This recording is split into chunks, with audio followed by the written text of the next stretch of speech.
નમસ્કાર દર્શક મિત્રો, સેવા સમાજ ન્યૂઝમાં આપનું હાર્દિક સ્વાગત છે। આજે સમાચારમાં વાત કરીએ તો વડોદરા શહેર તાંદળજા વિસ્તારમાં શાંતિ જળવાઈ રહે તે માટે રહીશોની જાગૃતતા કલેક્ટરને આવેદન આપી સંવાદનો માર્ગ અપનાવ્યો।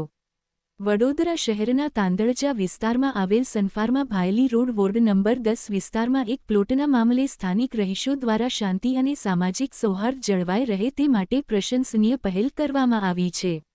માહિતી મુજબ આ પ્લોટમાં ભાગીદારીના મુદ્દે ભિન્ન સમુદાયના લોકો જોડાયેલા હોવાના કારણે ભવિષ્યમાં કોઈપણ પ્રકારની અશાંતિ ફેલાય નહીં અને વિસ્તારનું વાતાવરણ શાંત અને સુમેળભર્યું રહે તે માટે આજુબાજુની હિન્દુ સોસાયટીઓના રહીશો એકત્રિત થયા હતા। રહીશો દ્વારા સકારાત્મક અભિગમ દાખવીને તંત્ર પર વિશ્વાસ વ્યક્ત કરતા કલેક્ટરશ્રીને આવેદનપત્ર આપી પોતાની ચિંતાઓ રજૂ કરી અને યોગ્ય માર્ગદર્શન તથા જરૂરી પગલાં લેવા વિનંતી કરી છે। આ સમગ્ર મામલે મહત્વની વાત એ પણ સામે આવી છે કે પ્રોપર્ટી વેચાણ પ્રક્રિયામાં ભાજપના પૂર્વ કોર્પોરેટરના ભાઈનું નામ ચર્ચામાં આવ્યું છે। જો કે રહીશોએ કોઈ વિવાદ ઊભો કર્યા વગર કાયદેસર અને શાંતિપૂર્ણ રીતે પોતાની વાત તંત્ર સુધી પહોંચાડવાનો માર્ગ પસંદ કર્યો છે। સ્થાનિક લોકોની આ જાગૃતતા અને શાંતિ જાળવવા માટેની પહેલ સમાજમાં એક સકારાત્મક સંદેશ આપે છે કે કોઈપણ સંવેદનશીલ મુદ્દે સંવાદ અને કાનૂની માર્ગ જ શ્રેષ્ઠ વિકલ્પ છે।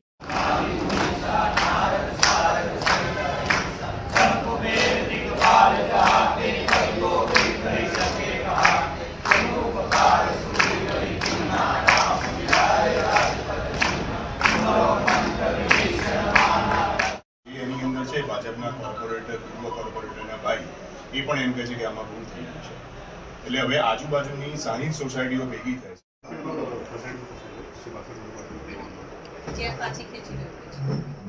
તાંદળજા ભાયલી કેનાલ વિસ્તારના બધા રહીશો છે। સર્વે નંબર 209 જે તાંદળજાનો છે, જે હિન્દુની જમીન હતી, એટલે આ લોકો એક ષડયંત્ર રચીને ત્યાં મુસ્લિમ બાંધકામ કરી રહ્યા છે।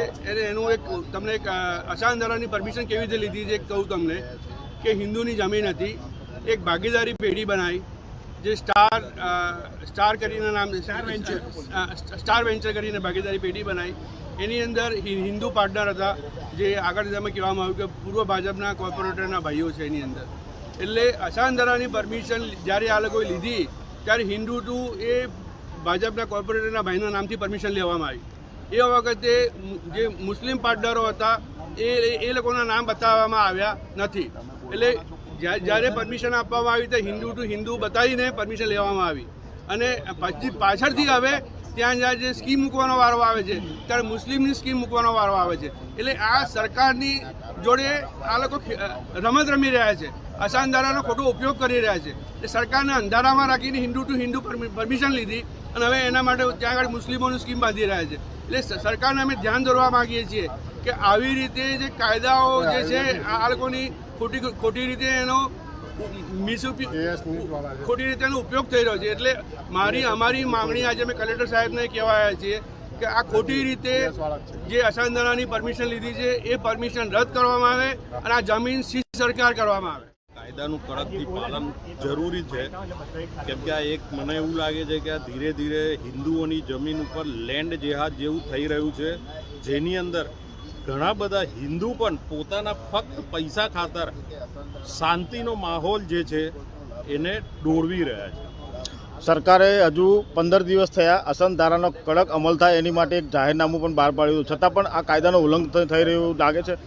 100% લાગે છે। મને તો એવું લાગે છે કે અસાધારાનો જે કાયદો બનાવેલો છે એને અભરાઈ ઉપર મૂકી દેવામાં આવ્યો છે, જેથી કરીને એને નીચે ઉતારીને કડકપણે ચુસ્તપણે કરવાની બહુ જ સખત જરૂર છે।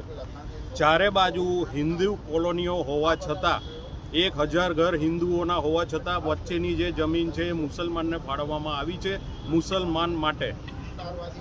આજે નહીં ને કાલે આ સ્કીમ થાય, હોળી ધૂળેટી ગણપતિ પર જરા થોડોક પણ કલર લાગી જાય તો દિલ્હીના ગૌતમ બુદ્ધનગર વાળી જે પરિસ્થિતિ છે આપણે અહીંયા પેદા થઈ જાય।